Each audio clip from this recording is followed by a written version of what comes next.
It's a common question these days. Have you been vaccinated?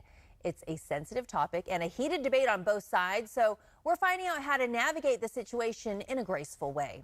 Confidence coach Karen Donaldson has some ideas to share with us on how to handle vaccine etiquette. Welcome to the show, Karen. Thanks so much for having me, Aubrey. This is definitely a common question that people are maybe just asking without really thinking about how to respond or how other people may respond. So I guess the first thing we want to know is, do you have to answer if someone asks about your vaccination status? And that's a really good question. And here's the thing, no one wants to get sick and everyone wants to stay safe. We can all agree on that. But when it comes to our personal health status, it's actually a private and personal matter. And it's completely up to you if you want to answer the question, whether you would disagree with it or not. The key thing though, Aubrey, is to realize that we have to be clear with what our own health boundaries are, our own safety boundaries are. And when we're clear with that, we will know how to respond. So you'll know when to say no, you'll know what your boundaries to put up, you'll know if you'll say yes to going to different spaces with other people. So the bigger question is, what are your personal boundaries? Okay, so think about our personal boundaries. And what about asking the question without offending someone? I know that if I hear if someone is sick, or maybe I'm just curious, I may want to ask, but it also probably I would factor in like how close am I to that person. But what if you do want to ask? How do you do that? A really good question again. And you said it like you hit the nail on the head. You don't always have to ask. And sometimes we have to ask ourselves before we ask the question, am I asking to be nosy? Am I asking because I think there might be health risk to myself? And in that case, it's okay. Or am I actually asking so I can demonize someone else? So if you want to ask the question, take ownership of it. So I would say something like this. You know, Aubrey, I'm not fully comfortable being in closed spaces with people who are unvaccinated. Are you vaccinated? So take ownership of why it's not okay for you. And then you get to decide. If you say yes, no, or decline to answer, I get to decide because I'm clear on my personal boundaries. All right, so then the next part would be the response. If you are asked the question, especially maybe you don't want to share whatever your status may be, how do you do that gracefully? All right, there's essentially a few ways to answer, but I always say there's 3 ways to answer. You either say, yes, I am vaccinated. No, I'm not vaccinated. Or if you'd like to respectfully decline, you'd share something or you'd say something like this. I'd rather not talk about my medical history, or my personal health choices are private, Aubrey, and I prefer not to share it. Okay, wow, you made it seem so easy. Can I just record your voice and then I'll just play that when someone asks me and I don't know how to respond? The other thing, though, I do want to tackle is in families or in close relationships. I'm sure there are cases, I've actually read about some cases where, you know, the haves and the have-nots, it's maybe causing a little bit of rift, or if people have really differing opinions on how they feel about the vaccination.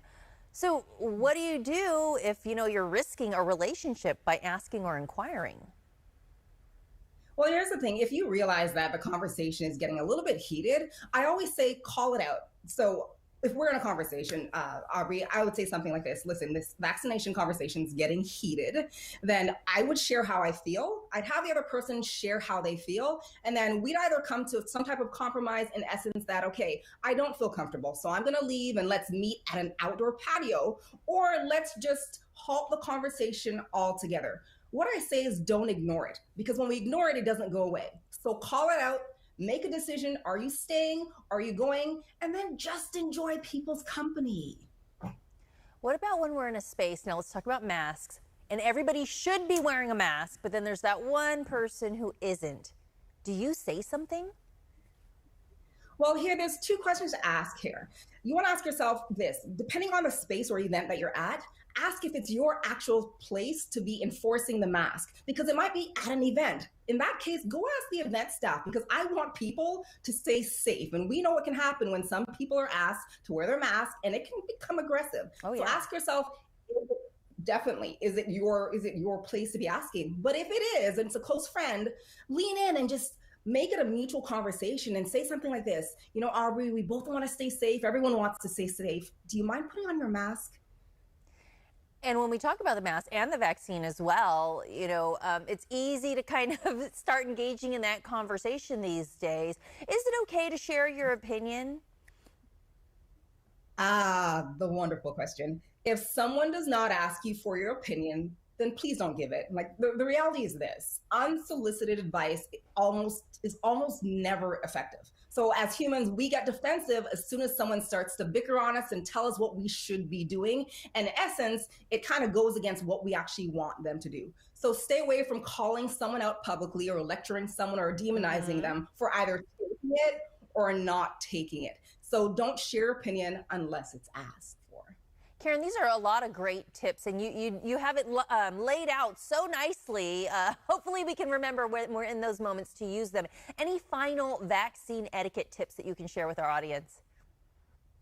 The biggest thing is this: if we all take into consideration that we can only control ourselves and our actions, I want everyone to start really putting all the emphasis on that. Make sure you're clear with your choices. And if we all take ownership of our own choices, it would make for a better conversation and better communal gatherings. So the key thing is, what are your personal boundaries? Be clear and make decisions based on what's okay and what feels good for you. That's right, because you can only control yourself. Karen, thanks so much for joining us and sharing that info with our audience. And if you want more from her, you can check her out on Instagram at @TheRealKarenDonaldson.